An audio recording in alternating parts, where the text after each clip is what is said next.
Welcome to this episode of the ASQ podcast, where we focus on life, leadership, and culture. Today, we have a truly inspiring guest, Austin Hodge. Austin is a dedicated firefighter, paramedic, and respiratory therapist whose journey is a testament to resilience and determination. Join us as we explore Austin's story of overcoming adversity, embracing accountability, and finding strength in faith. Stay tuned.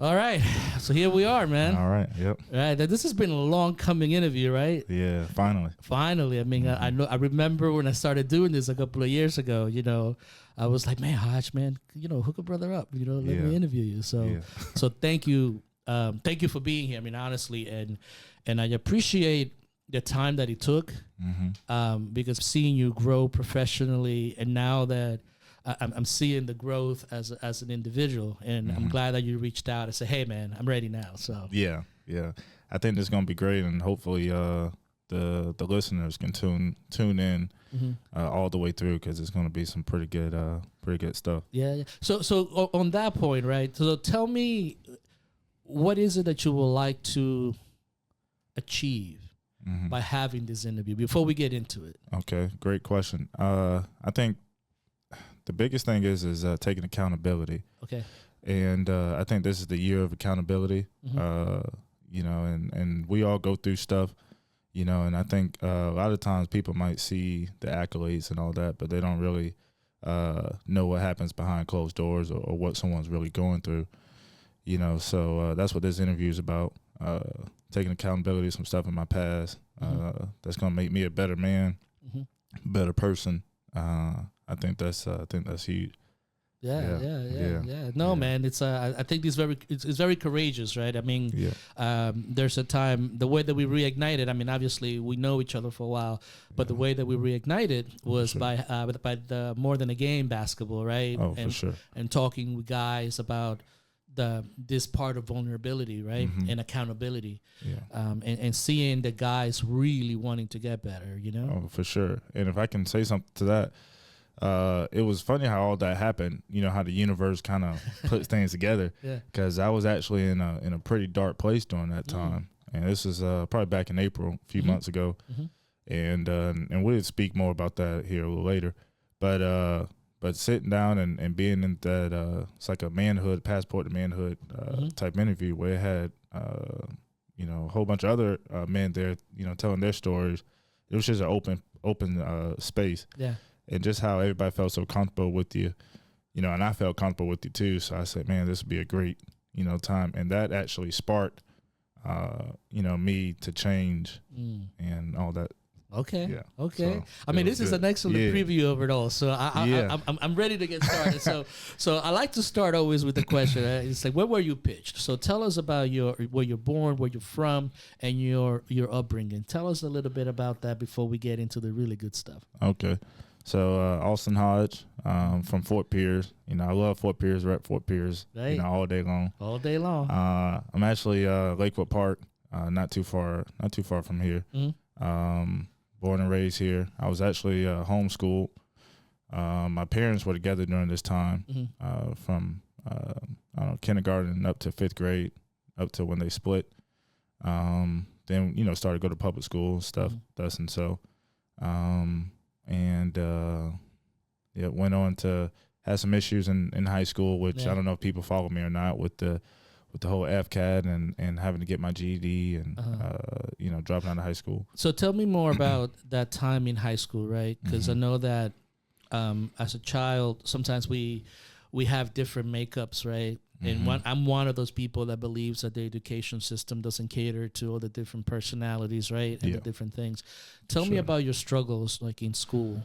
Yeah, so I was always big into school. I always liked learning. I was always first and last to go to class. I always wanted it, but I just couldn't get over that hurdle, over that FCAT. And I wanted to play ball, Big part of this conversation is my father. He was an athlete. He was a boxer. He played ball, played football. And he kind of wanted me to, live that dream or live his dream.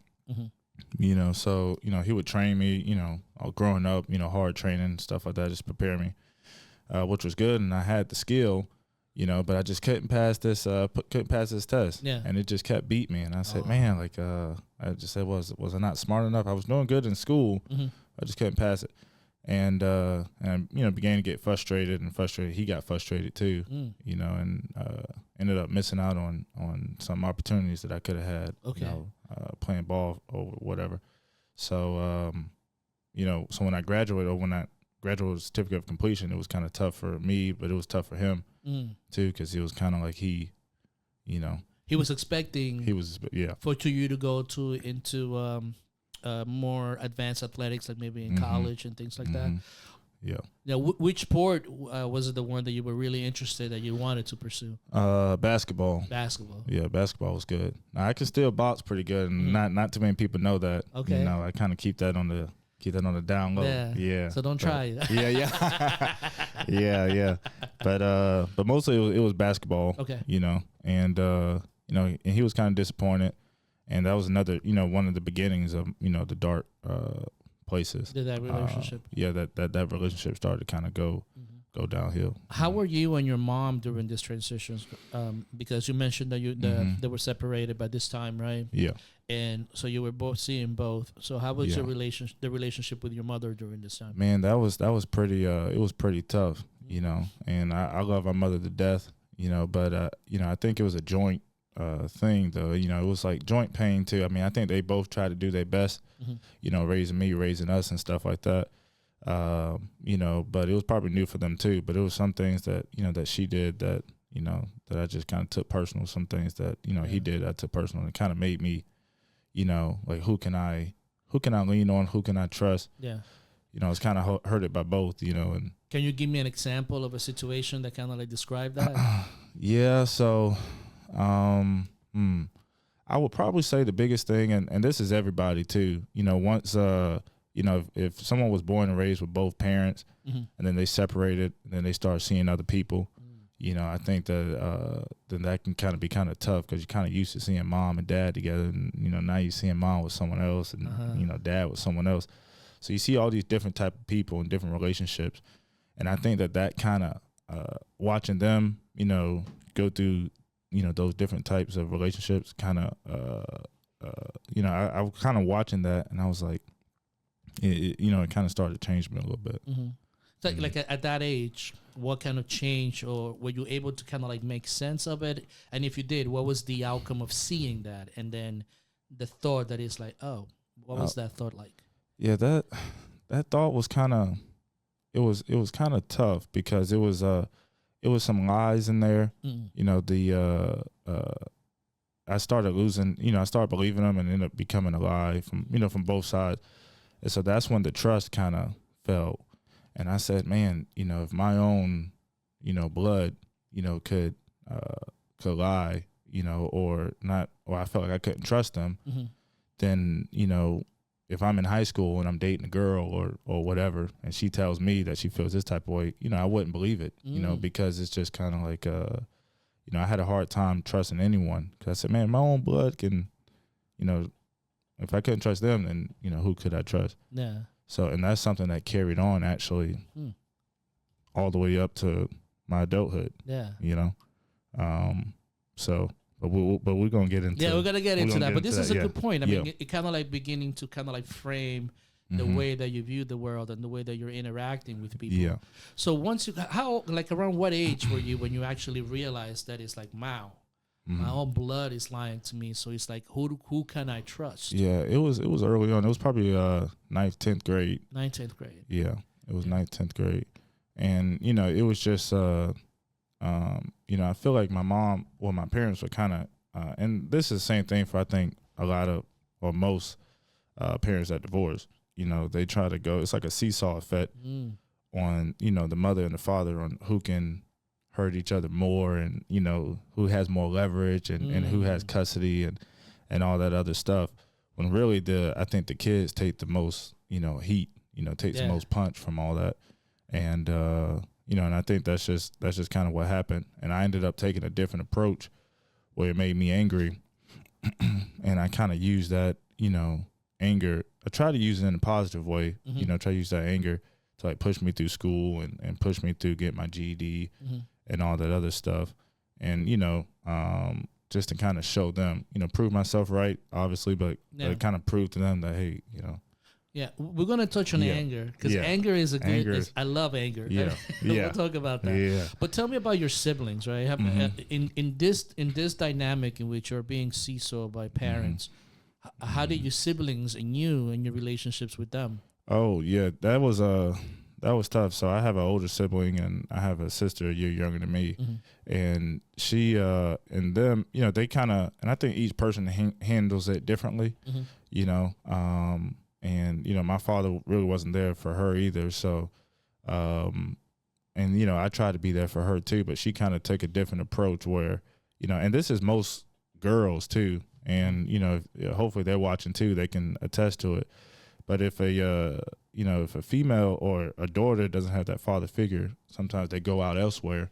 They try to look for it and they search for it in the wrong places, and I think that's kind of what happened with her. And that's what happened, and she kind of took, and my older brother took a different approach. And me, I chose anger, and just, started to be mad at the whole world and just felt like I was alone and stuff like that, which is all wrong. But, it kind of shows like where that absence, kind of plays a role in that. Yeah. Now, was there anyone in your life at this stage that you were able to trust, that acted as a mentor or as a guide or anything like that? No, it wasn't until later. It wasn't until like a little bit after high school when the incident happened with the relationship that I had, with the girl and stuff. And she, she was a white girl, and, I was kind of going through some, started to meet her family and stuff like that, went through some racial stuff with that. And, I ended up coming home and Malcolm X ended up coming on and he started talking about his stories and I kind of related a lot, to him. And ended up started reading a little bit of Islam and all that stuff. And so that's kind of, Islam and is kind of like what helped redirect me to get my GED. Okay. To use that anger. It just kind of taught me to use that anger in a positive way. Okay. And I still had all that fire in me. And it's probably a good thing that I watched that because I probably would have been in the streets or something if I didn't see it. But it just taught us how to use it in a positive way with education. But it still taught you to hold on to it, which I don't agree with that. But it's, but I kind of just twisted it around a little bit to try to help it benefit me, but I was still hurting. You still hurting inside. It's interesting that you mentioned, and I appreciate you saying that because things come to our lives at certain moments, right? Yeah.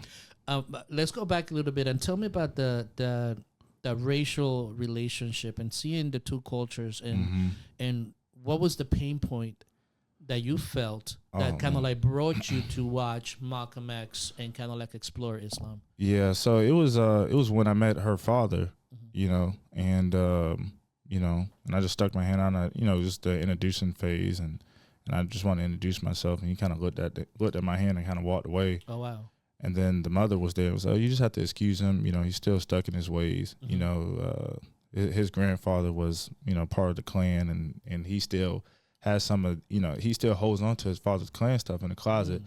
He's a good guy and everything like that. You just have to kind of, take it with a grain of salt, just kind of new for him. You kind of have to just kind of warm up to it. But I remember, how little I felt, and this was a time where, I had issues with school and I had behavior issues. I had a whole bunch of anger. And then, there's racial stuff. And I'm like, man, like, I didn't deal with too much racial stuff growing up. But at that point, I was like, man, like, I can't really change, the color that I am and thus and so. So, I don't know, it was the universe. I ended up going home and flipping through the channels. It was Fox. Yeah. And the Denzel Washington, great movie. He should have won an Oscar for that. Yeah, he should have won. Yeah, I think that's one of my favorite. Yeah, either Spike Lee and I think that Denzel Washington was overlooked. Yeah, how well he portrayed Malcolm X in the movie. For sure. Yeah. But that was just and not so much to do with Islam, but just on on an angry black man that was going through adversity, that felt like he had no one he can trust, no one who kind of understood him, to go out there and to make huge changes, and I just and that kind of light bulb just kind of struck me. And it kind of taught you like, hey, look, it's not bad being black, it's a beautiful thing. You're smart, if you put in the hard work, I don't care if you didn't pass or whatever, you can become successful, but you gotta be hungry for it, and you gotta believe in yourself, and you gotta love yourself. And so that's what kind of it taught me. But with going through those teachings, she didn't like that so much, So the girlfriend at the time when you started discovering Islam and studying, so how did that relationship? Well, she told me I had to make a decision to choose her or Islam, and I ended up, choosing Islam. Okay. And moving forward.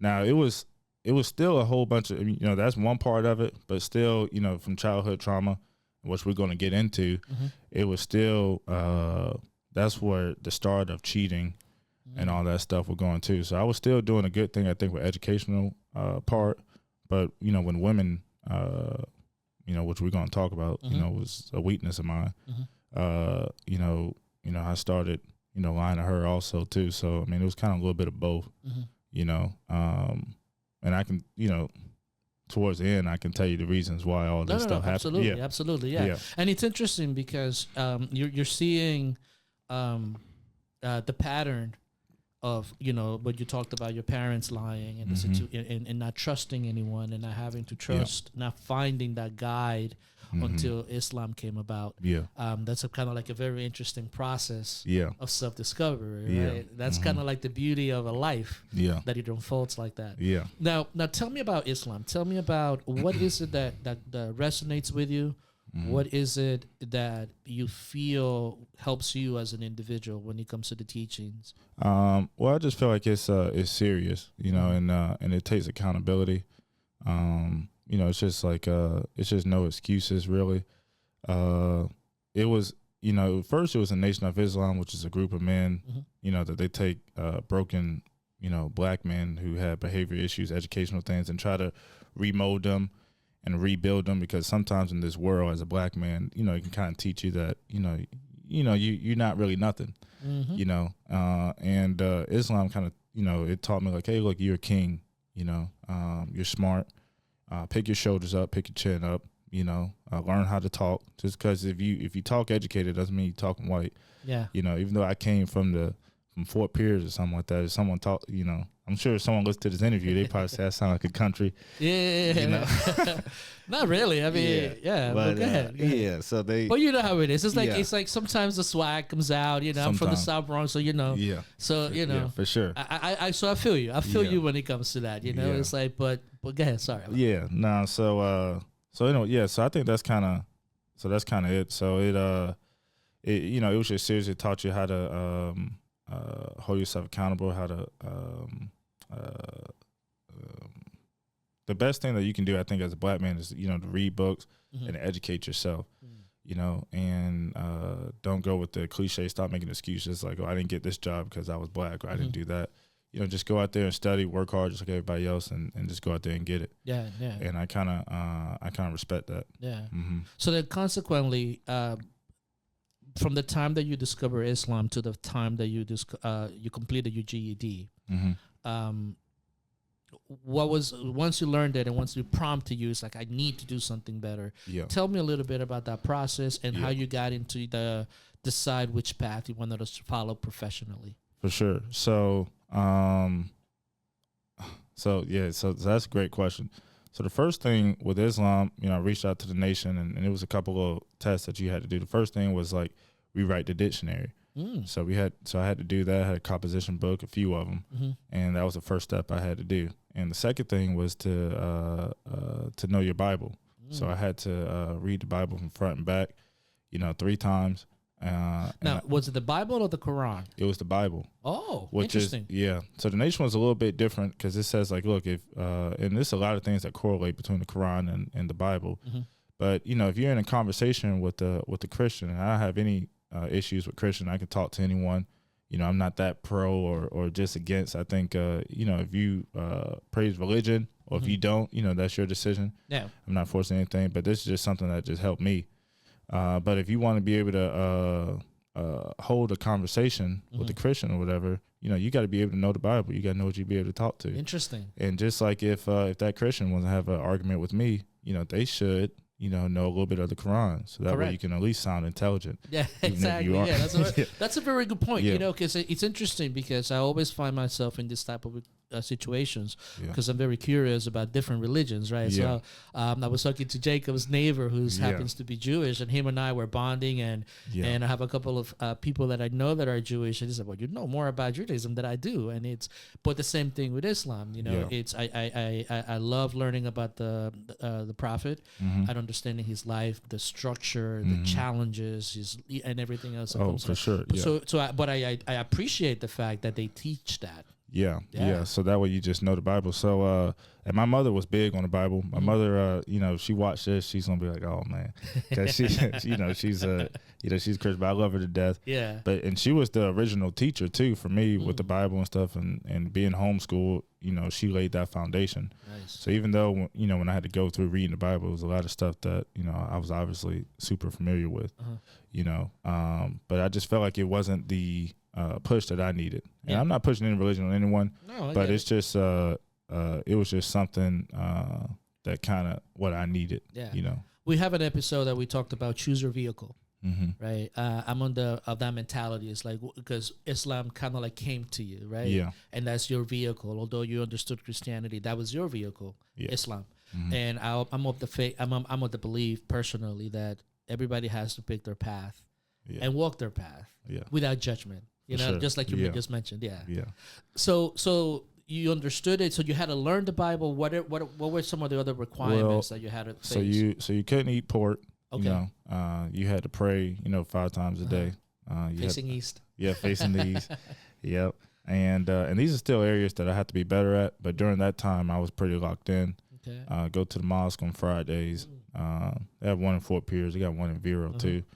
Met some interesting people there. They really don't want you to drink or anything like that. They want you to be truthful. Don't lie, steal, or cheat. And I'm not perfect. And when we get deeper in this conversation, we well, no man find is. out. No man is. Yeah, perfect, no man is. No man for is sure. really perfect. Yeah. And if they say they are, they're full of shit. So. Yeah, I don't know if it's in the Bible. It might be, but I know J. Cole used to say like every sinner has a past, every saint has a future. Yep. And if you start thinking about if there are any biblical listeners on here, if you start thinking about Noah, he was a drunk. You start looking at David, he had issues with women. Yep. But God says that was the closest to his heart. Abraham was a liar. Abraham was a liar. Yeah. Solomon had over 700 wives. Yeah, exactly. So it's so I think that doesn't really define. I think the biggest thing is what we're gonna get into is being a man and finally reaching that point, and it's like, hey, look, I gotta start taking accountability of the stuff that I've done wrong and the people that I've hurt. Yeah. And that's probably what I should have said in the beginning of this thing. Because that's what the biggest thing is. So before we get into that, because I like the segue that you mentioned, right? Now that you understood, right? It's like, okay, I feel low. I feel alone. I didn't perform well in school because I couldn't pass this test. And this was disappointing in my parents. Yeah. I felt disappointed in myself. Now you found Islam. And now you are deciding, okay, I'm going to take accountability for my life and I'm going to go ahead and get my GED. Tell me about that, and tell me, once you got your GED, what did you do? Yeah. So it's funny though, and just back up just slightly a little bit. I walked across the stage, and people I graduated 2011, they say, "Oh no, I saw you out there. You walked across the stage." I did, but I had a certificate of completion. And that shit hurt. Yeah. So I had one more opportunity to take this FCAT, but it was going to be like 4 months down the road. And so I had to go back to Central, and I was back with the 11th grade. Well, there was 11th graders, are now seniors now, and I had to sit in the classroom with them. Oh wow. And that was probably the most embarrassing, thing that I could have done. So I had to go back there, and take that test. And I studied all those 4 months, got some tutors and stuff like that. And I was like, all right, man, perfect. I had to go in there, humble myself. And even though people were looking like, what are you doing here? You're supposed to be in Tallahassee. That's where all my friends were. They was in Tallahassee, at Florida State and all that. And I wanted to go there bad. And I saw the videos and stuff like that. It was having a good time. And anyways, I took that test, got my results back a few weeks later, and I failed again. And I said, God, dog, And so, and that was tough. And I was, went home looking at the videos. That was the lowest of the low, it's my last opportunity. So, my mother told me something. I'm looking at videos. She said, man, you see those same dudes that's out there having fun and partying and all that other stuff, having a good time in college? They don't want education. They don't want school as bad as you want it. You're going to see those same guys in about 10 years, back here in Fort Pierce doing the same old thing they were doing. You just give it time. You just keep on staying consistent or whatever. But, I heard that, but, at that age, it's like, I don't want to hear that. I don't want to hear that. I'm hurting. I'm hurting. Yeah. So, I kind of picked myself up. I started cutting grass and all that stuff and, started getting tutored at Indian River. And it was an older lady there that was real patient. She took a few months with me, ended up getting my GED. And then, boom, I can start taking college classes. So that's when I enrolled into the Fire Academy track program. And I had to cut my hair. I think. I haven't seen the picture with you with no hair. We're going to have to share that. So you might have to send me that picture so I can put it up. Yeah. So I sent it to you. Yeah.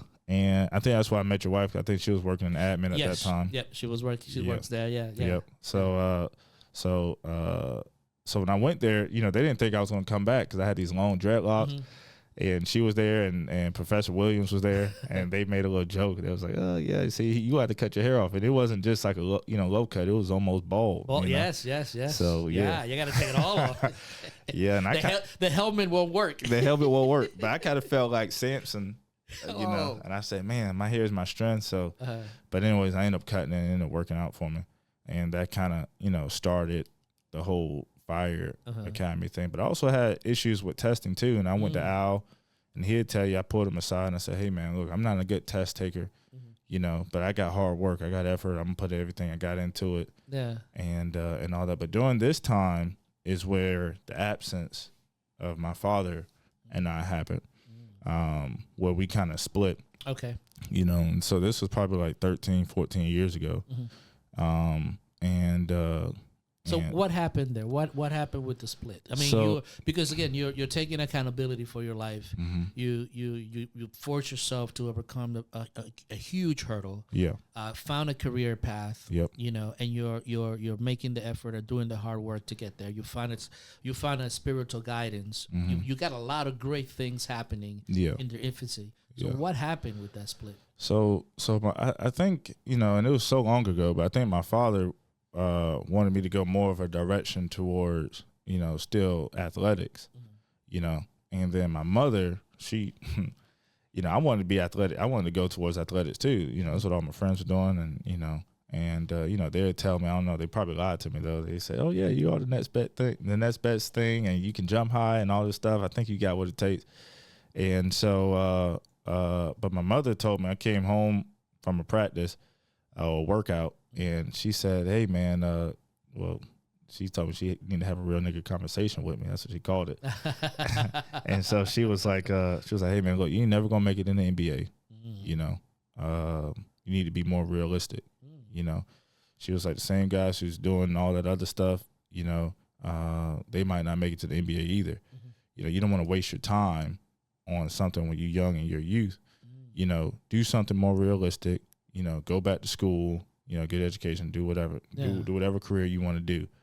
And I went back in my room kind of like Kevin Hart, and I was mad. I was like, bitch, you going to tell me that I ain't going to the NBA? Like, tell me more about that, because again, you have here the expectation of your dad who brought you up, wants you to be an athlete. Now your mom is saying, hey, you got to be realistic. Like which... how did again that it goes that's the seesaw again, right? So it's that seesaw effect. So I ended up You know, I mean, you gotta listen to moms. Yeah. You know, so I ended up taking, you know, listen to and big part of me, like I love school, like I love reading, I love learning about things that I don't know anything about, and that was always interesting to me. So, you know, I wasn't super against it, but I took it personal when she said that I, you know, so I said, all right, you know, so I ended up just sucking it up, and I ended up, you know, going in that direction. Okay. Now some other things with my father kind of happened too. You know, he wasn't a physical abuser, but he kind of had some verbal stuff, and he'd say some stuff, you know, some low blows and towards stuff you? towards me, and some stuff, you know, with my mother and stuff like that. Just, you know, say little things, and I just ain't like it. You know, and some things too with my younger brothers. You know, he wasn't held to accountability either. He would always put himself first before, you know, his kids or helping out me or my brothers. And I didn't, you know, I didn't like it. It was a lot of times where I needed him, you know, he wasn't, you know, he wasn't there. He put his own success or his own things, you know, first, and then put us second or third or fourth. I just ain't like that in a man, you know, because I felt like and I told him this too after we met, I said, you know, if you would have helped me during that time, you know, I could have really used you. It could have made things a lot easier. Yeah. I still got my success and stuff like that, but it would have been 10 times easier if he was, you know, if he was there. Yeah. You know, so it just had to make things a little harder. Yeah. And then it kind of forced me to be that father figure too, to my other brothers and my sisters and stuff like that, and to kind of lead, you know, in a direction. And that's what I had to end up doing, because my father ended up making a step out of kind of the family in a sense. Okay. And so at this point, he's completely separating himself. Prior to this particular stage, where you're starting college, you know, you were still seeing both, but now he's completely withdrawing from all your siblings. And, and he just had a lot of pride, I think, looking back on it. So he just didn't want to humble himself or anything and admit, you know, whatever. So he just chose to just not help and distance himself, and ended up pushing himself away from everybody. Okay. And so that's kind of how it leaned on. Now my sister and my older brother, they were grown. I couldn't really help them, but my two younger brothers, they were still looking for that father figure or that mentor. Okay. So I knew that I had to kind of boss up. I knew that I had to kind of, it was more than just me. Yeah. You know, I knew that I had to kind of look out for them too. And so tell me about the two of them before I get more into your career. How were you able to step in with them and help them overcome some of the things that you have faced up to this point in your life? For sure. So I was working with Comcast Cable, and you know, I was making some going to school. Going to school, and I was making good money there and stuff. And my mother called me and said, "Hey, look, your brothers are having some issues, you know, in school, and they might be hanging around the wrong people and stuff like that." Some same things that I was doing too, you know, during that time when I didn't have that father figure. And so I ended up, you know, quitting that job. And I think I was still staying with my father at the time. I ended up moved back with my mom and picked up a full-time job at the Boys and Girls Club. Oh, yeah? Yeah. In Vero? Yeah. I was in the one in Sebastian. Oh, okay. Yeah. Okay. So I was in the one in Sebastian. So did you work with Miss Donna? Yeah. Yep. Miss Donna. Yep. Shout out to Miss Donna. Yeah. Shout out to Miss Donna. Yep. Yep. And they still have, I think their admin is in Vero. So I still know a lot of those people too. And yeah, it was just great. Jordan and all them, Kelly. But I ended up working there for about probably throughout their whole middle school, maybe into high school, mostly at high school. Okay. And so they saw me every day after, and I still was kind of athletic, and I was still doing my schooling and stuff like that. And I was able to mentor, you know, some of the younger kids that I still, you know, follow. They still reach out to me now to this point. Yeah. But being at the Boys and Girls Club was dope, and you know, and I think look at us. I didn't know that we had this in common. Right? Yeah, I got pictures I can show you too. I spent 17 years working at the Boys and Girls Club. Yeah. So yeah. So I understand. I think I did 4 years there. Okay. Yeah, I did. Well, it was like a game room counselor, and then it was the sports. You know, they got the different. You know, the arts and all that stuff. Yeah. So you know, So I was there for a while. And then I ended up transferring to, when I had to cut my hair and stuff, to PSL. Okay. So I ended up working there for about a year or two. Oh, really? Which clubhouse did you work in? It was the one off of Rosso and... the Chuck Hill unit. Yeah, the Chuck Hill unit. Yep. Yeah. Okay. Yep. Wow, I used to work there too. Yep. Yeah, I was there for probably like almost close to 2 years. I can show you some pictures and stuff too. Yeah. Okay. So yeah, I was there for a while, nice. And that was good. Yeah, and it was a different set of kids too, because being in Sebastian, you got a little more suburban. Yes. Yeah, yep. And then being in PSL, you have a little and a very diverse group. Yeah. Yeah, very diverse. So group, yeah. But it was good. Okay. So tell me about then you're mentoring your brothers, you're mentoring the kids at the Boys and Girls Club that you worked with, and you're going to school. Yeah. So how was managing that in relationship to the emotional turmoils that you were going through at that time? Yeah, it was tough. But I just had to figure out how to categorize things, just how to just try to do like one thing at a time, and then but it also taught me how to multitask too. So I think that kind of helped out good. I just kind of had to muscle out and try to get through it. And So now that you're doing all these different things, and you're going into the academy. Now you're reaching the end of the academy. Tell me about that process, and then what happens after that. Yeah, so after that, that's when I, went to the fire academy. Okay. 13 weeks. Yeah. I went through the fire academy. I had some weird high top haircut. Looked like Kid and Play. And a lot of the instructors, I had to learn that Kid and Play dance. Listen, you look better than Jake. Jake looked like he looked like one of those guys from Full Metal Jacket, like Space Monkey. Yeah, he did. He did, yeah. Because I think Jake was there. I think his brother was there too. Yeah, his brother was in the police. He was in the police, and they both were there in the police academy. Yeah, so they all look like little space monkeys. Yeah, they did. They did. And we actually did like some little interview thing with this Aspen thing for the college. And they picked me, and then they picked Jake's brother. Jake, yeah. You guys' pictures were everywhere, right? Yeah. Yeah. So that was probably the start of the pictures. Yeah. So tell me about, completing the academy, what happens next, and all that stuff. Yeah. So I was in the academy for about 2 years, and then so the fire academy for about 13 weeks, and then we went to EMT school, and it was kind of still the same thing. I ended up meeting some friends from Fire Academy, the trap program that I'm still friends to this day. A guy there named Diano Fusco. And we ended up, roommates for a little bit. We ended up working at the same job. We used to make and package ammo, and learn a lot about guns, learn about ammo and stuff. But I was still, full-time student, full-time employee, and was working, making pennies to $1. I don't know how I did it.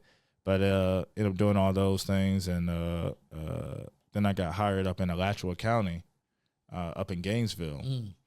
And that was a crazy experience. So at the fire department in Alachua County? At the fire, which is in Gainesville, Yeah, so tell me about that experience. Man, that was crazy.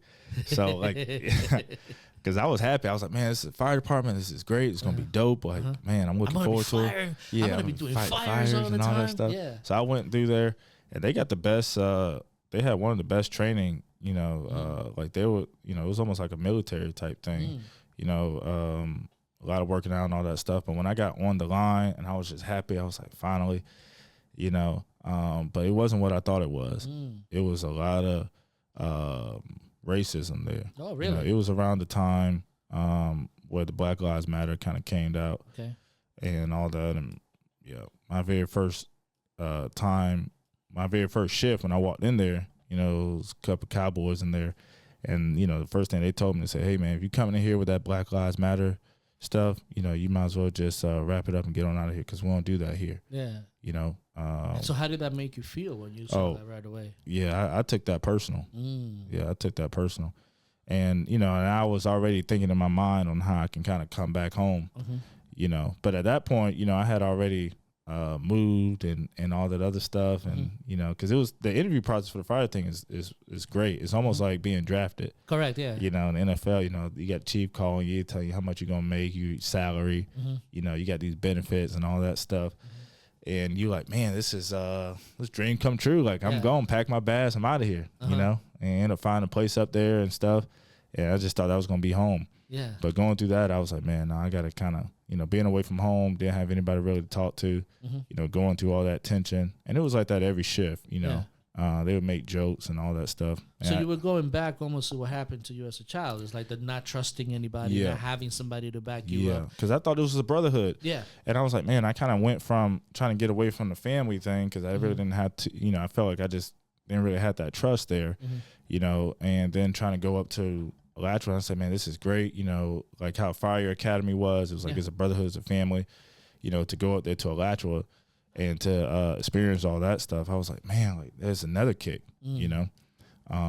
So yeah. So then that was kind of that. So what helped you hold it all together, right? Again, it's like like, man, I'm overcoming something else, and I worked hard, and I show that I'm capable. I overcome my fears of test taking. Yeah. I've done all that, and here I am again. Yeah, because I almost snapped. You know, I wasn't as big as I was now. Or I am now. But, you know, I wanted to fold one of them up, you know, from talking about me. Because there's nothing I can do, you know, with the color of my skin. It's just how I woke up, you know. But for you to constantly tell me that, you know, is you know, in this day of days. What was some of the derogatory things, the things that put downs that they said, besides the... well, they just kind of felt like things were given to me. They felt like they didn't like the affirmative action, you know, and they verbalized that, you know, and they said that I was just there for the numbers. And it didn't have nothing to do with, you know, how hard I worked, you know. Well, they felt like I didn't work hard at all. But they didn't know my story and know that they asked. Yeah. But, you know, they kind of felt like it was given to me and stuff like that. And I just, you know, they didn't care to know my story. They just kind of assumed, you know, they said, yeah, you just hear an affirmative action and all that. And it kind of reminded me of that. And so I just didn't, you know, I just didn't like that. Now, one of the underlying things that we're going to be talking about is anger. Yeah. Right? How were you able to control that? Into something that is that, you know, listening to your story right now, overcoming all the stuff that you've overcome. Yeah. Right? And have somebody diminish you like that. Yeah. Tell me about that, because I'm a person that I will probably snapped at that moment, but you did it. So tell me how you... Yeah, so I bit my tongue, you know, and I'm the type to bite my tongue a lot until you can't bite it too much, you know, two more. But I felt like I went home a lot of shifts with a mouthful of blood because I'm just biting my tongue constantly. But it was my brothers. If I had to give any reasons on how I was able to control my anger, it was because of them, because I knew that they were looking up as I was looking down, and they were kind of looking at seeing how I moved, and I knew if I would have snapped, you know, that would have messed it up for them, you know. And I didn't know what direction they was going to go, you know, move forward, but I knew that it was looking up to me as a father figure, and I knew that it probably wouldn't be best, you know, if I would have jeopardized my career by putting my hands on one of them. Then the Nation of Islam taught me that, you know, that's what they want to do, you know, that they're trying to, that they might not be intimidated, but they just don't want to see me there. So it's just like being at a job that they don't want you anymore or anything like that. So they can't fire you because probably you come to work on time, you do your job. But what they can do is try to make the work environment a little hostile for you, so it can kind of force you out. Yes. You know, and it's kind of like a trigonometry thing too. So they were trying to, I felt like, you know, that they were just, since I went to work, I did my job, I was good, you know, I was smart at it, I was serious, I loved to train, you know, they were trying to find a different way to try to force me out of it, with trying to make me uncomfortable, you know. But maybe to the average Joe that didn't go through stuff I went through, it probably would have worked for them, you know, but it didn't work for me. But I knew I had to get out, I knew that I wasn't home. So I ended up enrolling in medic school down at Palm Beach State. And now I was still working. You were still there. Yep. And then you did a paramedic. Wow. Yep. That's you had to travel? Yeah, I had to travel. Oh my God. That's like a 4-hour drive. Yeah, it was like a 4-hour drive. Yep. Holy crap. Yep. So I traveled down and ended up enrolling there and stuff. Ended up leaving Alachua, ended up getting picked up at Indian River. Awesome. Okay. Yep. And so then I did a year there, because they'll hire you as a firefighter EMT if you're enrolled in paramedic school. So, you know, that was kind of the story there. And I was still on the list for St. Lucie. Okay. You know, I was still on the list for St. Lucie. So in the back of my mind, that's where my heart was. That's where I was born and raised. That's where I wanted to go. That was home. That's my town. Home. Yeah, that's home. Yeah, home. So probably shortly after I finished medical school, a few months, then that's when St. Lucie reached out to me. Let me take a step back real fast, right? Because one of the biggest obstacles that you had was test taking, right? Growing up. And there's a lot of testing when it comes to being a medic, a fire EMT. How were you able to overcome that hurdle? Yeah, so and be successful. Yeah, and that's great. So like, it was a lot of accountability. I had to look into the mirror, and it's what it was an older teacher. Her name was Miss Ruth, but she taught me a lot of fundamentals that I felt like I missed out growing up, and just different tactics on how to study and stuff. So then that kind of pushed me. That kind of pushed me to like. To keep that same fundamental foundation, to use that in every test that I took. Nice. You know, but even still to this day, I feel like I'm not like the smartest guy or anything like that, but I just take things very personal, and I had a lot of anger. Okay. And I had a lot of anger. Yeah. A lot of anger. And that's the biggest thing. I used that anger to try to prove, like, you know, my father or my family, you know, try to prove them like, hey, look, I am smart. Maybe, you know, the teachers, maybe the FCAT, maybe Fort Pierce Central, you know, maybe some of my friends. Alachua County. Yeah, Alachua County. Some of the women that I was talking to. I just used that personal. And it was never love with trying to accomplish all these goals. It was mostly just like, hey, like I'm gonna prove to you guys, you know, that I can do it. And what I've realized now, you know, in my late adulthood, that wasn't the best way to go about it because my heart wasn't in it. You know, okay. and you know, up to this point, the little things that I have accomplished, you know, it was all done with anger. Yeah. You know, and hate, and proving them wrong, and I would drive myself crazy to get it done. I would lose sleep, you know, and it wouldn't matter. I wouldn't eat. You know, but I would study. Yeah. And I get the job done just for that moment. You know, and now that's the wrong way of doing it, but that's the only way that I knew. Yeah. How to channel, you know, that anger. Some people might say that, oh, well, you know, that might be a good thing. You know, you can use it in a negative way, and maybe, but it made me bitter. So I want to recap something, right? Because you are a firefighter, EMT, paramedic, right? You've trained people. You've been in the cover of the firefighters calendar. Yeah. I follow the interview that they did on you on LinkedIn. Like you've been rewarded with and acknowledged for everything that you've done, right? You are respected in your profession. You're looked at as a leader in the firefighter community here in St. Lucie County. And you've done all that. So the outward recognition for all the stuff that you've done has been there, right? But I know that one of the catalysts for this conversation was this right here, the anger. So I want to talk more about that, right? Because even with all the things, the amazing person that you have become, that anger has affected you personally and in relationships. So I want to kind of segue into those two things, because I know that we're going to get to the meat and potatoes of this stuff. That's a good stuff, Yeah, so let's talk about that. Let's talk about from your point of view, the things that you really want to get off your chest when it comes to anger. Yeah. So all that anger made me bitter. And I think going through all these steps, you know, like you said, the firefighter, the EMT, the paramedic, the flight medic, the respiratory therapist, the calendars and all that, and whatever, the little videos and stuff. The big videos. Yeah. So all that stuff, but I did all that stuff with pure anger and with pure hatred in my heart, just on proving to everyone that hurt me, you know. And I kind of felt alone. I felt like I couldn't trust anyone, you know. And during those times, I met some pretty dope, great women, you know, during those times. And you know, maybe they've done some stuff too that kind of got under my skin. But I would raise my hand and I say, you know what, I was the one, you know.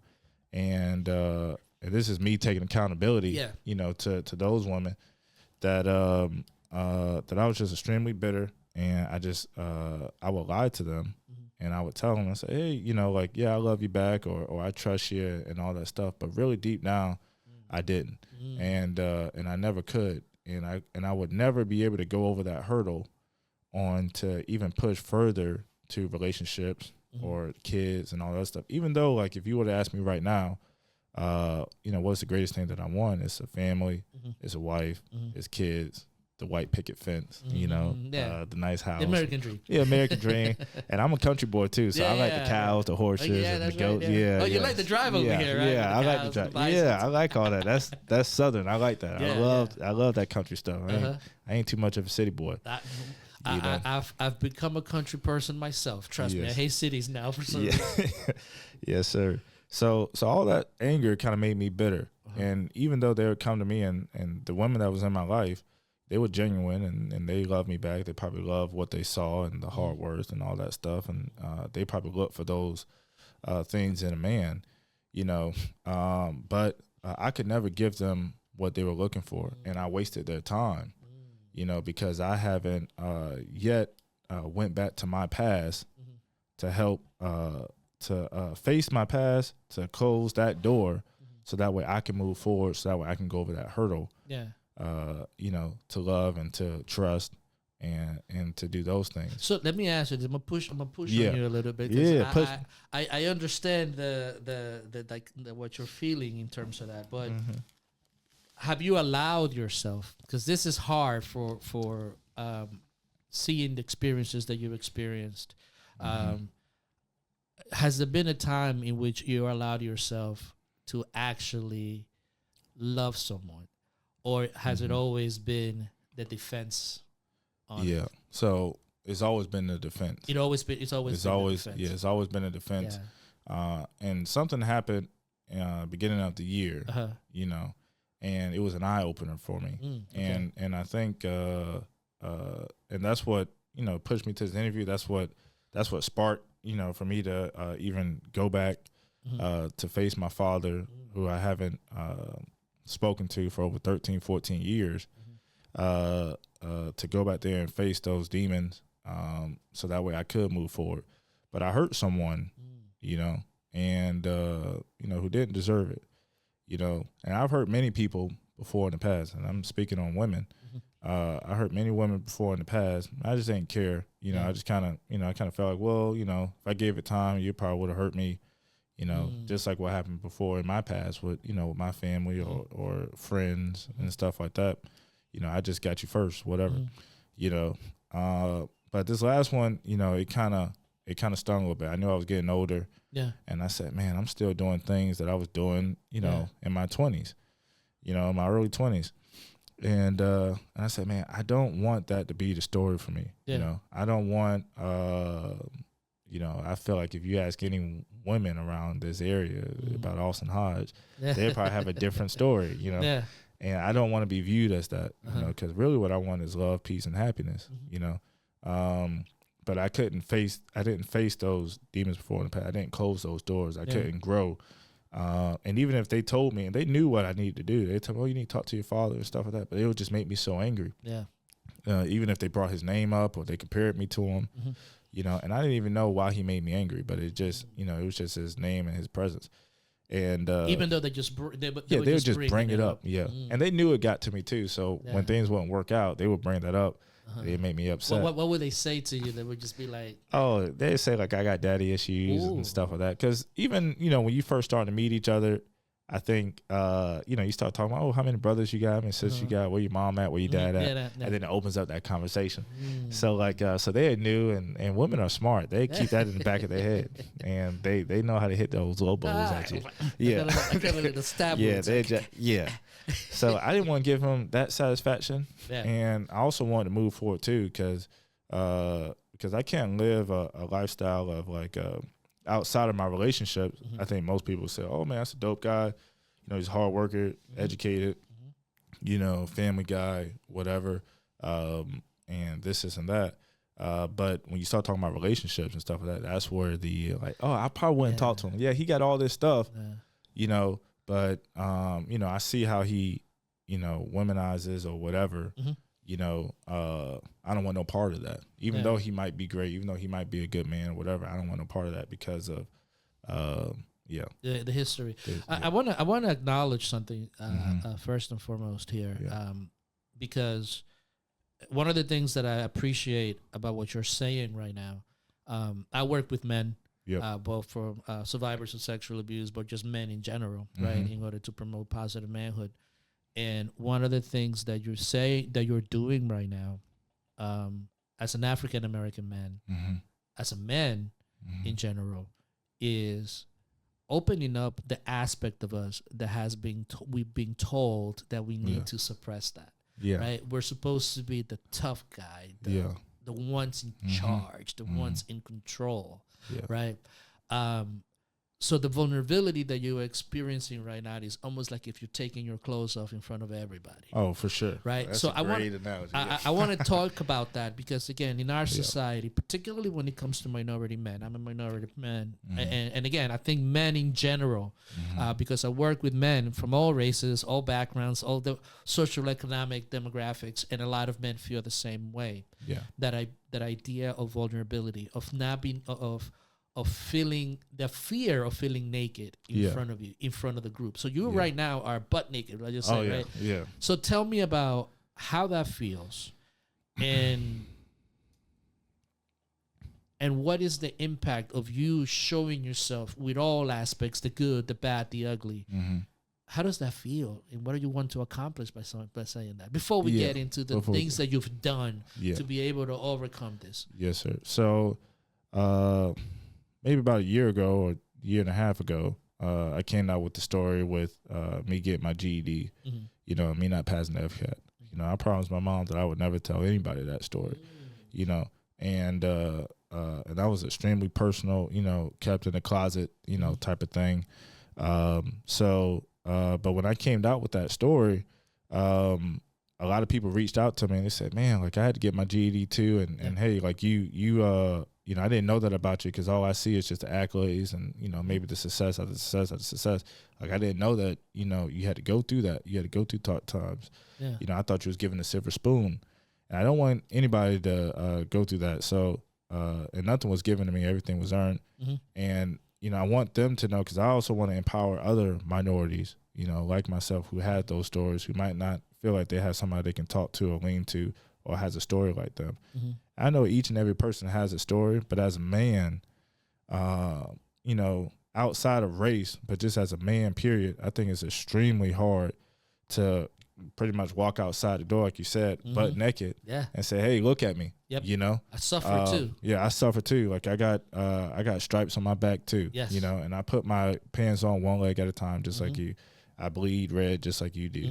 And just saying like, hey, look, I'm a man and I'm not perfect. I mess up, and I'm probably, and we all wake up into sin, just like the story of Mary Magdalene. I guess she was a big time prostitute. Yeah. And, Jesus said, hey, he who is without sin, cast your first stone. Yeah. It's interesting that you bring that up because I've been thinking about that story today, right, in regards to that, to passing judgment, right?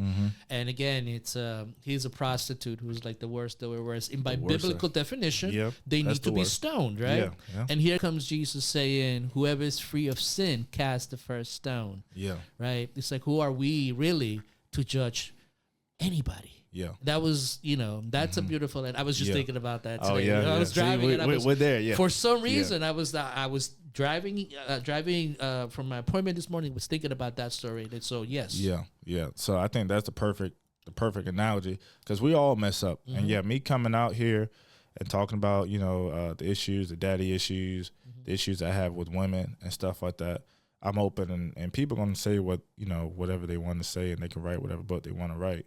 But this is just a platform that I want to come out and say, hey, look, we all mess up, or me just exposing myself just as a man and saying, I think the hardest thing for a man to do is to admit that he had a problem. Yes. And take actions, to fix it and to realize what he's done. Yeah. And overcome it. I think that makes a strong man, and I think that makes me stronger. And just coming up to it after I, had that sit down with you in the group, on that April, I had in my mind maybe a day or two after, I said, you know what, I'm gonna talk to my father. Yeah. You know, because I was in a dark place during that time, and we can talk about that later. But I was in a dark place, and doing that, it was like I don't know, the Hindus call it, you know, the third eye, and it opened my third eye a little bit, and I said, you know what, I'm gonna do it. Yeah. You know, I'm gonna have that conversation.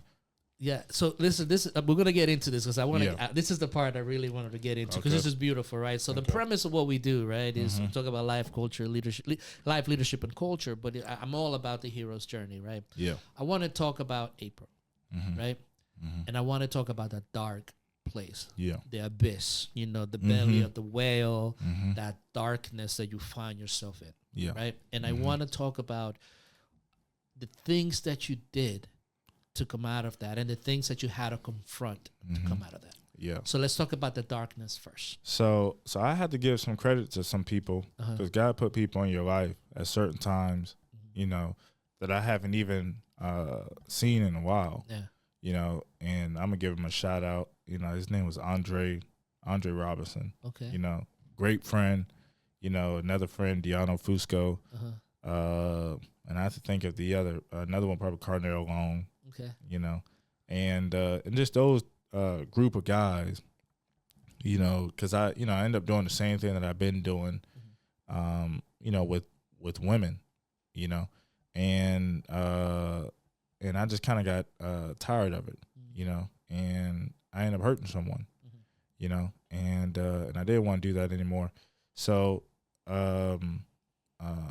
yeah, I was just in a dark place. I didn't like who I was becoming. I didn't like who I saw in the mirror. Yeah. And when I go outside, you know, I felt like, not using the word worship, but I felt like, you know, everyone would pat me on the back and they'd say, oh, man, like, that's him. This is Austin Hodge. He's, you know. The man. He's a man, whatever.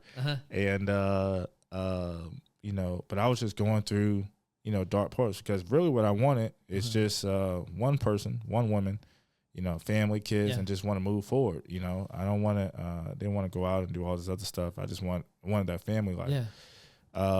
But I just felt like I just couldn't trust anybody. I just felt like they wasn't really in it for me. For you. And it was really because of, and maybe they was for me, but I couldn't see it because I didn't yet go back, you know, and face, really get down to the foundation of what was the source, what was the issue. The issue coming up. Yeah. Describe that place for me. I mean, because again, that for most people that don't understand that darkness, right? Yeah. You could have chose yourself to hide yourself in alcohol, right? Which a lot of people do. Yeah. In drugs, which a lot of people do. Yeah. Right. In hedonism, which is, you know, just having sex with everything that moves, just to feel the temporary, you know, the temporary pain. That temporary pain. Tell me, describe that for me, because most men, I think, feel that, but don't know how to make sense of it. What does it do to you? Tell me what he did to you. So some of those things that you mentioned, like, you know, the alcohol, the women and stuff like that, is usually, you know, you're in a dark place and you're trying to figure out a way to heal those wounds, just as any human being would do. I think even if you ask women, I think they'd probably do the same thing. Yeah. You know, but yeah, it was just in a dark place. I'm trying to heal those wounds, and what I've realized is you can do as much alcohol, whatever, be with as many women as you want to, but when they leave, you know, you're still gonna have to look yourself in the mirror, and you're still gonna have to face, you know, it. You said, man, you know, I'm 30 years old. Is this, you know, who I want to be? You know, do you want to be perceived as that? You know, is that how you want your legacy to be? Like, I mean, you did this great thing, you know, but you had issues with X, Y, and Z. You know, I didn't want that to be my story. Yeah. I felt like I couldn't live a boss life educationally and what I've done with work and schooling. I can't live that boss life and then have the complete opposite on this side. You know, you gotta have both, and you can't be a leader. You know, try to be a leader when you have this dark place here too. Yeah. So, and part of the biggest reason I think for me doing this is like to reach out to other people too, because a lot of times, even with me being in that dark place, it was some people that reached out to me, but they were never in a dark place themselves. You know, and they trying to tell me on how to overcome. Yes. You know, a lot of my friends who I mentioned earlier, they were in a dark place. Yeah. You know, and they kind of told me that, and that helped me out. Uh-huh. And I needed them for that. You know, the guy Andre, and we hung out a couple times and helped pull me out the house and all that. Because I think I forget the saying, loneliness follows company or something like that. I forget how it goes. But when you're alone, the enemy will talk to you, you know, and tell you things. So get me out the house, get me out, you know, mentor me, you know, help uplifting me. You know, I think that was great and pushed me to this point. And just taking accountability. So even when I met my father, you know, he was just ecstatic because, you know, I haven't talked to my father in like over 13 years. Hold on with that, all right? Because I want to kind of like emphasize what you just said. Okay. Right? Because again, as a man that's gone through that darkness, right? Yeah. And you've done a much better job of explaining it than I will ever be able to do. Oh, really? Yeah, man. That. Yeah, man. Yeah. And then this is kind of like one of the things that I try to teach people about what it means to be there. You know, the despair, the frustration, right? The part that you don't know what the heck is happening, and sometimes that darkness takes us to places in which we no longer want to be here. Yeah. Right? Yeah, for sure. Right? Has that crossed your mind as well? Yeah. Oh, for sure. And biggest thing, just it's a biblical term. You know, humility comes before honor, and so that's what and that's just what I'm doing, you know, here, and you know, using this platform and everything like that, because it's you know, it's great. But no, you're right. You know, I did feel that. Yeah. I mean, and again, this is something that and again, it's okay to say it, and I want us to be out, because again, I've been there, and I know what it is. It's like, why continue? Yeah. Why take that next step if it's not going to mean anything? Why why, right? For sure, and that's what I want. And mental is everything, you know. Yeah. And I have such a great way of just hiding stuff. And, you know, and you probably couldn't see it by looking at me. I come into work and I smile, you know, and I think most people too might have that same gift. You just don't know what someone's going through, you know, and hopefully that this thing here, you know, can help encourage other people that work at, you know, the job that I work at. I work, you know, at the fire department, and we see a lot of crazy things. You see one of the most traumatic things that a person is able to see. And then I'm super crazy, because then I took up this respiratory job, and now I'm at Longwood, and I see even more crazy things, you know. And it's just like trauma on top of trauma. Yes. You know, and you become so numb to stuff like that. You see some crazy things, you become numb to feelings, you become numb to hurting people. And I forgot where the core is, and I feel like the core of me is good, you know, and it's loving and all the other stuff, but I just don't want to be hurt. You know, and nobody wants to be hurt. So you want to protect yourself. And so that's what I was trying to do. I think I was trying to protect myself, but in the midst of doing that, it made me bitter, and, you know, I lied and I cheated and I hurt people. And, you know, and I didn't see that, you know, until, you know, being in that dark place, you know, taking accountability, looking at myself. Another big thing is when my mother came back to me in April, probably like towards the end of April, right after I saw you. My mother came to me and she said, "Hey, you know, I had to go back to your father about a year ago, and I had to ask him for forgiveness." You know, and I said, "What forgiveness?" Because during this whole time, the whole missed 13 years, whatever, you know, you had to pick sides. And your father's side, your mom's side. And I'm a mama's boy. You know? And we all. So I said, "Hey, look, mama don't like you, I don't like you." And that's it, you know, period, you know. And, you know, and, you know, stuff with my sister and stuff like that, you know, you wasn't there. She needed you. You know, I needed you, but I felt like she needed you more. My older brother really needed you. You know, my two younger brothers really needed you. You know, I'm the type of guy I felt like even if I didn't need you, I just use anger and hatred to push me through. But I feel like my other siblings might not have that, and they use different ways on doing it. You know, the other ones, they were grown, but my two young ones, they were still young, and I can maybe, you know, help them out a little bit. But when my mother came to me and she told me that, I found it interesting. And I listened to her. She says, "Yeah, like part of the marriage wasn't just on him. You know, it was on me too. You know, I had to take accountability for it. Wow. And for her to tell me that, that's what kind of helped open it up. Yeah. And I said, you know what? I forgave a lot of people in the past that has done probably a lot worse than my father has done. Yeah. And this is my blood. So I said, it's probably about time I had that conversation. Yeah. Oh, so this is kind of like in video games, this is the final countdown. Yeah, yeah. Like this is the final hurdle. Yeah, this is the final hurdle. So let's get into the final hurdle. Okay. Let's go through that story, because I know this was really one of the things you wanted to share. So after everything that you've overcome, and then the darkness, and then coming to the realization, like, this is the issue. This is the issue. This is it. This is it. Let's get into it. Yeah. So, so I'm at Station 3, A shift, and you know, and the only reason why I bid there is because just like I feel comfortable with you, and I consider you a father figure. Thank you. You know, during that time, you're one of my kids. I always brag about you. Yeah, yeah. And I just feel comfortable, you know, and I've always felt like that with you. Yeah. There's another guy, Matt Coney, one of my officers, one of my lieutenants there. And I consider him, you know, in that same category. I feel comfortable with him, you know, and I can tell, you know, his spirit, his energy. Yeah. And that's why I bid there. But that is one of the busiest houses, and I'm starting to have a little regret there. Because I like to do two things at once. I like to be in school and working and trying to kill two birds with one stone. And you darn sure can't do that at Station 3. No. That place is just insane. That's why I was working with Jake for a while. So anyway, but I went there because of him, because he's just I just felt like he's just a great man. He's, you know, I love how he leads. He's a great leader, and if I can become a little bit like him, I think that'd be great.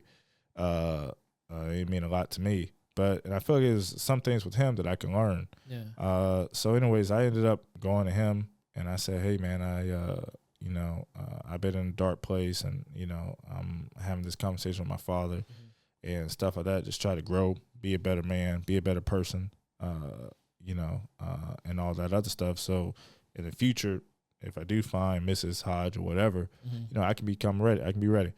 But anyway, so that's where I started, and he thought it was great. And then I talked to my mom about it, talked to my sisters and my siblings, because they know too, and they would follow my lead too. So if I don't talk to them, ain't nobody gonna talk to them. They're nobody gonna talk to them. Yeah. Okay. The same thing with my brothers too, my little brothers too. So they just don't talk to him. And he know, you know, he was sending me letters. I'll back up a little bit. He was sending me letters for the last year or 2 years, you know, apologizing and all that stuff. And I just This is after your mom talked to him? This is probably before. Before. Okay. Yeah. Probably before. And he always wanted to kind of reach out, because I think he's seen the accolades and the posting, and people know. I mean, he lives in Fort Pierce too, and they know he's my father and stuff like that. And that's why I want to come out on this platform too, because you know, if you ask anybody who I work with, they'll probably think, you know, I was raised a single mother, and that's just it. And dad's just gone, typical black man story. You know, he made a baby, he left. But you know, he was there, he just was absent. But so anyway. So he was sending you the letters. Yeah, so he was sending me the letters. Got it in the mail. Some of them I read, but after I read the first one, I kind of threw away the others. But he was making an attempt, because he wanted to reach out. And if I may, I kind of felt like you seen the movies, like with those athletes that make it to the NBA, and then the father shows up in the interview. And he says, "Hey, like he got game, like he got game." Oh, he got game. Yeah, yeah. That's my boy. That's my son. Yeah, that's my son. Yeah, that's me. You know, I've always told him to do the fire thing. I told him, you know, like that's kind of what I felt like. Yeah. And I said, no, you ain't gonna celebrate this moment. You wasn't there. You know, and that's what I kind of carried with him. So I knew that he sent me letters, he wanted to be a part of my life, but I felt like it was for that reason. Yeah. You know, to be like, oh yeah, that's my son, that's my boy, you know. And I didn't want that, because it was like, it's like, man, I needed you back then, I don't need you now, you know, type thing. But really, when I talked to him, I kind of went back and I said, you know what, I do need you. And my brothers need you still. And, you know, I apologize for how strong I was. And I actually apologized to him after 13 years. And he was kind of surprised. Yeah. And I said, hey, man, you know, let's be better men. Yeah. You know, I said, I'm getting older. I'm good now. It's not too much. Maybe you can help me with. Maybe it's some things you could help me with. But let's help out. Like I'm doing today, right? Yeah. I said, let's help out my younger brother. Let's help out my sister. Let's help out my older brother. Yeah. let's get them right, So together. Tell me about that first meeting, because I know that that you guys went out. Yep. You met face to face. We met face to face like 3 weeks ago. 3 weeks ago. Tell me about that. Tell me about that. The feelings. Man. The anticipation of it all. Yeah. Tell me about all that. Yeah. Well, the first thing I had to do when I pulled up there, my mom wanted to be there too, because she had to be the little mediator. Yeah, mediator. Yeah. Make sure you guys will get into a box. Yeah, make sure to get into a box match. Yeah. So I went up to the bar and I got like 2 shots of Hennessy first. I said, yeah, it's gonna be a liquid tough. courage. Yeah, liquid courage. I gotta get myself right a little bit. So then I sat at the table, and it was the first time I was eye to eye with him for about 13, 14 years. Wow. And it was crazy. He got older. He had gray hair and all that stuff and all that. And I sent you a picture. Maybe you can post it up. But we sat down. And it was. Were you nervous? Were you like? Yeah, even after drinking, were you nervous? Yeah, I was kind of a little nervous, and I kind of started off a little bit, and before he started talking, because he wanted to start apologizing. He was excited and all that stuff, and I kind of apologized to him, and I think that was just like, that was just huge, How did it make you feel just getting that off your chest? Man, yeah, it felt good. But I felt good before. I felt good in my mind when I knew that I was going to talk to him back in April, that I was going to have that conversation. Yeah. I started to feel like a softness. I started to feel better. I started to feel like, because like you said, that macho, that big, tough, I felt that kind of leave a little bit and say, hey, look, you can still be big and tough. It actually makes you tougher facing these issues.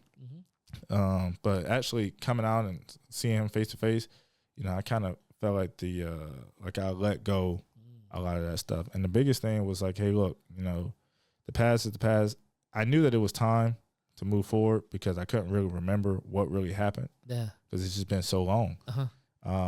So I said, hey, man, let's just leave the past in the past. Let's work on the present and the future. Let's become better men. Let's be better role models, better father figures for my 2 younger brothers, for my sister, for my older brother. And let's help, And how does the relationship since that meeting? How is the relationship developing? I think it's developing pretty good. Yeah. If he was here, he'd tell you, and he used the perfect analogy. He says, "Man, when you first go on a date with a girl, or you find a girl in the club that you might like, and y'all start to text, and you don't want to be too strong, you don't want to be too pushy, and you don't want to be too less pushy because you don't want to show that you're not interested, but you don't want to show like you don't want to be too strong, you might push him away. So he says that he feels like he's walking on eggshell, but he appreciates it so much, but he says that it kind of feels like it's the first time he met me, because because it's just been so long, so he doesn't, he wants to be careful and cognizant and all that other stuff because he thinks that I could be easily tempered. But I told him, those days are over with. I want to become better. And since April, and even moving forward, I've been feeling great. And so that's why I reached out to you. Yeah. So I said, hey, man. I'm ready. I'm ready now. I'm ready. Yeah. I'm ready now. It took me a couple of years, but I'm ready now. It took me a couple of years. And to a point, though, like even those past relationships I talked about, none of them could have pushed me to this moment. And it could be other men out there, too, that women, that the women might love that man, and he might have some daddy issues or he might have other issues or whatever, personal issues. And she's like, man, like, I got to push it out of him. Well, she can't do it. No. He has to find it within himself. Yeah. And that's what I had to do. It ain't no woman before in the past that could have said a word or could have said anything to push me to this moment. Yeah. It was something that I had to find. My third eye had to open up. Yeah. And that's how it had to happen. Yeah. If you had to give advice on men, right, that are going through similar things, men and everybody for that matter, right? Because I think that everybody has their things to overcome. Yep. What advice would you give them to follow and face that darkness, right? Because that's one of the fears that we all have, right? Go down to that pit. Yeah. What advice would you give them to say, don't worry about that, face it? Yeah, you got to face it.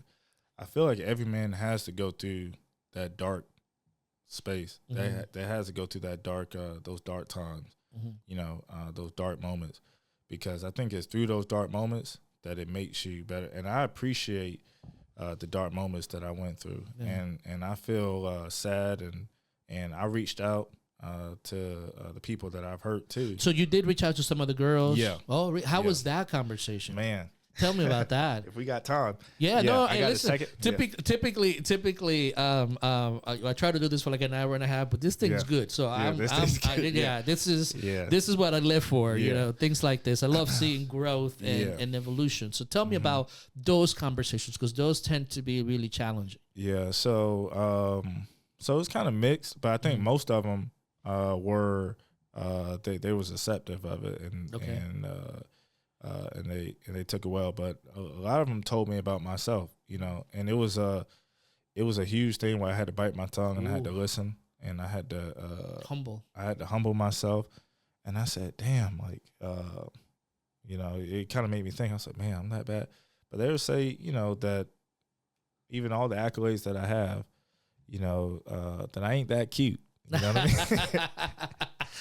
mean? They told me, that I was that cute, that that I had those issues, that they can tell that I had those issues or whatever.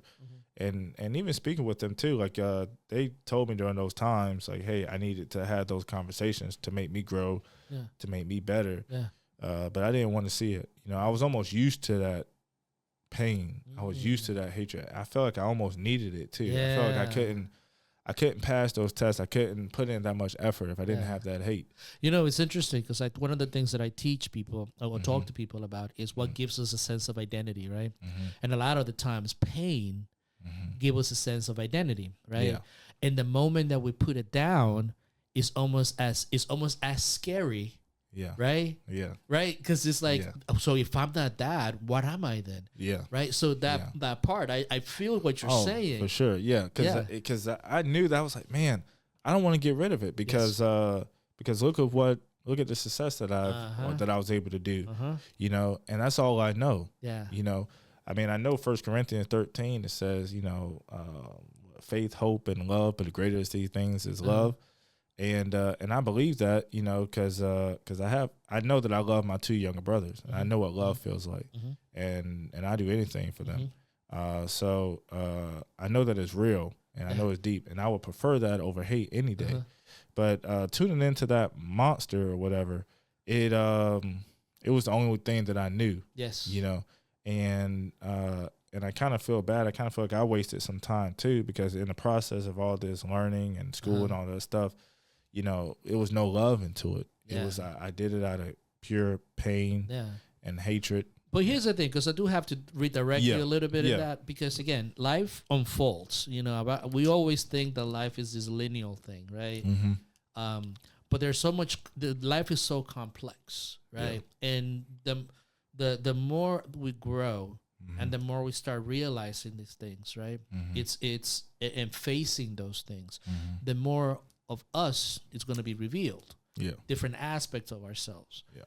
Which is kind of like what is happening, right? The beauty about what you're talking about is that the self-reflection, the introspection that is taking you to be able to arrive at this point. And that's not for the faint of heart. When I'm listening to your story, it's the heroic journey. It's the hero monomyth. Because again, just like in society, you looked at as a hero.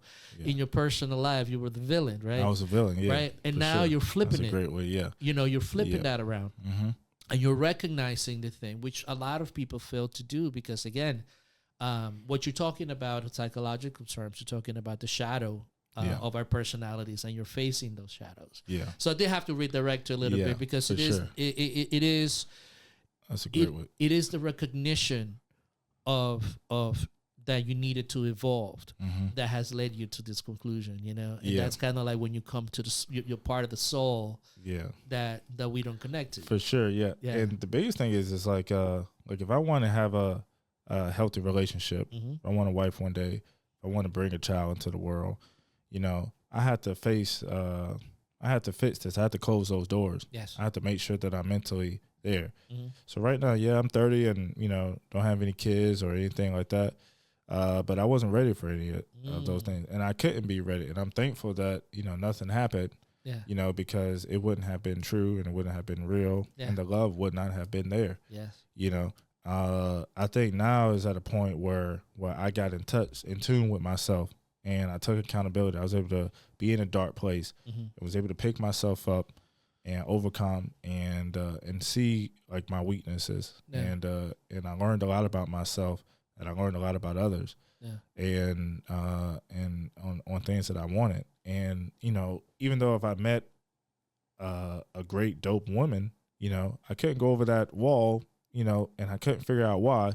Well, I knew why. I just couldn't trust. But now I feel like now I can go over that wall. I feel like now, you know, I'm ready for it. I know who I am, you know, and it's going to become, and I'm become a great man from it. I already feel, you know, great, but I'm not rushing it. I don't want to reach for it. I don't want to seek it. You know, I want everything to be natural. You know, but now I feel like I can do that.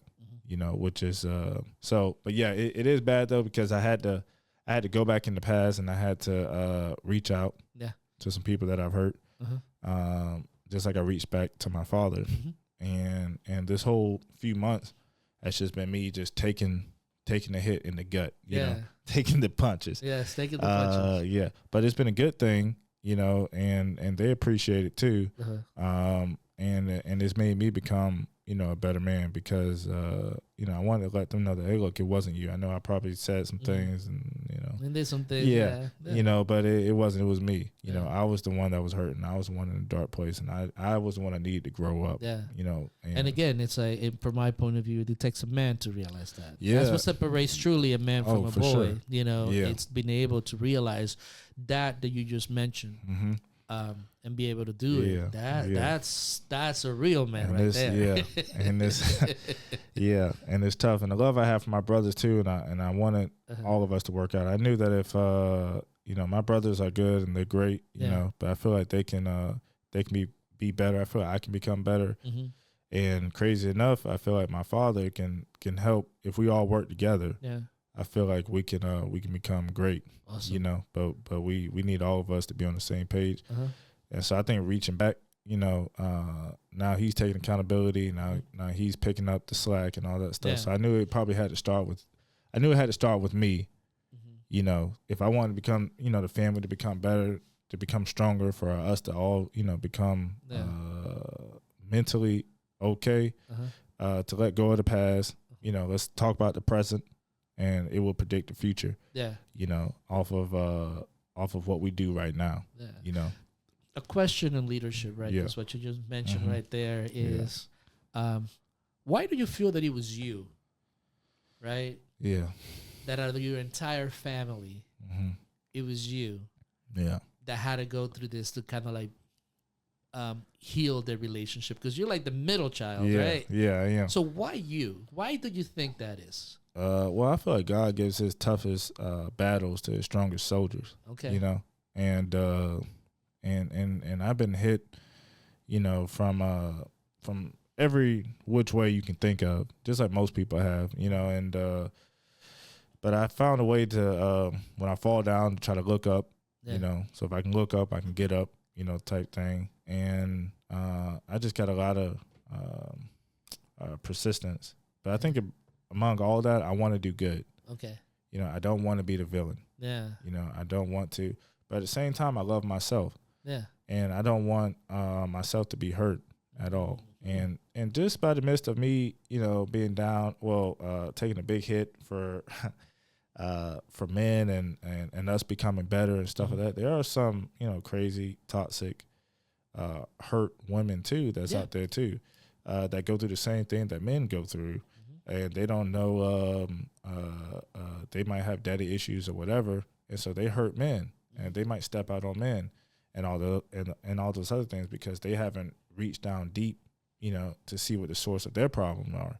And I feel like every good girl, because, you know, we call girls all different things, like whores, coquettish women, and all that stuff, just like they call men that. But I felt like I was good too in the beginning. But then I got hurt, by family. I might got hurt by this one girl with the racial thing. I might got hurt here. And so then you change, and now you become this. Like the core of you are. Yeah, the core of you pain. change. Yeah. So now you say, I'm going to protect myself. And now all girls ain't nothing, and they just, I'm going to get them before they get me. Yeah. And the women thinks the same way too. I think the women think the same thing. They say, oh, well, I was a good girl and then I got cheated on or I got hurt or whatever. So now she's become this dog in a sense. Yeah. And now she believes that all men ain't nothing. Yes. There ain't no good men out there left. Yeah. And it's just, I think both genders have to get down to the foundation, get down to the source and figure out what it is. Yeah. And if I can be an example of that, me have to go back home, figure out, dig down deep, see what happened with me, and change that, and to change that narrative, I think that'd be a start. That'd be a start. Yeah. That's a great start. Yeah. So final part, right? As we finish this, what does the future look like to you now that you have arrived at this peak, right, in your life, in which you have been able to face the darkness, understand your anger, right, face the anger, know that I could be loving, but I also have to protect myself. Yeah. Knowing your professional career, what does the future hold for you? Yeah. I think the biggest thing is you have to be honest and you have to be transparent. Okay. And in the midst of all the stuff that happened in the past too, I just didn't want to be honest, so I would lie because I felt like it'd just be less heartening, just to lie and not to tell them like, oh man, I don't like you like that. Maybe you're just not the one, and just lie. So I think the biggest thing is like just be transparent and be honest. Yeah. And that's just an area that I just wasn't doing, that I didn't do. And now I know that what I want and what I like, I think it's put myself in a position to be around the right people, be around the right women, because birds of a feather flock together. Yeah. So I got to be around good men, just like the men who helped pick me up and stuff like that. I think I got to be around more of them. I think the world, or just the firefighter thing, I think they got a bad perception of, firemen are this and that and all that other stuff. You guys are hoes. Yeah, firemen is hoes and stuff. So literally, literally, yeah. We carry, but no, I think it's I just want to kind of change that narrative, and if I can be the first person to raise my hand and say, hey, look, freaking, it got me. Yep. I messed up. I lied. I cheated. I'm not proud of it. I don't say it. I don't say this with pride. I say it with shame. But I know that humility comes with honor. Yeah. And I want to become better. Yes. And I want to become a better man. And whoever that person is, I move forward with in the future. I think it's dope for women to look at it too, and vice versa. That they can see like, oh man, look, here's somebody who overcame things. Not someone who's like prideful and try to blame something on the other gender. Yeah. Or saying, oh, well, I did this because, my father, lied to me, or my mother lied to me, so then now you're going to lie to me. So now I feel like I can't trust nobody, and all women ain't nothing, and all that other stuff, and just making excuses. Yeah. I think it, takes a big person to say, you know what, I'm going to start with myself. Yes. Start with me. Yeah. Yeah. Yeah. So any final words, anything else that you want to say finally? I know this was a lot. I know that you probably just want to go, I'm probably going to go home right now and take a good nap, right? Yeah, for sure. Yeah. This stuff is mentally draining, right? Yeah, it is mentally draining, but I think it's physically draining, because it does. It's like, oh, for sure. When you go and you let go of this stuff, it's really taxing on your body when you're going through these things. Yeah. And I think it's good, but it's almost like, you almost want to like dump it out, so that way you can let in, the good thing. Like, so after today, it's going to be behind me, and I can move forward and I can become, a better leader, because that's the goal you know, with the fire department and with the hospital or whatever I do outside of that moving forward is, you know, I want people to be able to look at me and, you know, and say like, all right, you know, he wasn't given a silver spoon. He had some issues, but look how he overcame it. Yeah. You know, because everybody has issues. I don't care who you are. Yeah, of course. You know, we lie to ourselves when we think we don't. Yeah. So, so I think that can be good for, and hopefully this can be a voice for both men and women. Because everything I said too, you know, it could be vice versa. Yeah. You know, for women. One of the things that I always preach is the fact that we all have common denominators, right? Regardless, religion, sex, gender, whatever it is, we all have the same common denominators. We have to live. Yeah. And life is messy, and life is confusing, and life has a lot of nuances, right? Yeah. So the beauty of your story is that it's a reflection of a lot of people. If they choose to listen to what's going on inside of them and face that stuff. Oh, for sure. But I appreciate this space. I appreciate this platform. And this is a beautiful thing. Yeah, I appreciate you for taking the time to do this, and thank you for trusting me, for trusting Jake, my wife Jessie as well. Yeah. Thank you for trusting us. Thank you for being part of our family. Yeah. And thank you for sharing this, because I know that your story is a powerful story. And hopefully this platform is able to help get the word out. Oh, yeah. You know, to help other people, which I know that is your intention. Oh, so, yeah, for sure. Thank you on that. And on that note, I know that you're probably tired right now and that you want to go to sleep. So thank you so much. And everybody, we're going to tag all of Hodge's social media information. So in case you want to send him a real good message and be in touch with him, feel free to do so. So thank you so much, man. Really appreciate it. Love you, man. Love you. Love you too. Love you, man. Love you. Thank you. All right. Thank you for tuning into this episode. If you're ready for meaningful personal growth and transforming your organization and business, visit our website at asqempowermentservices.com for more information. Stay tuned for more exciting topics.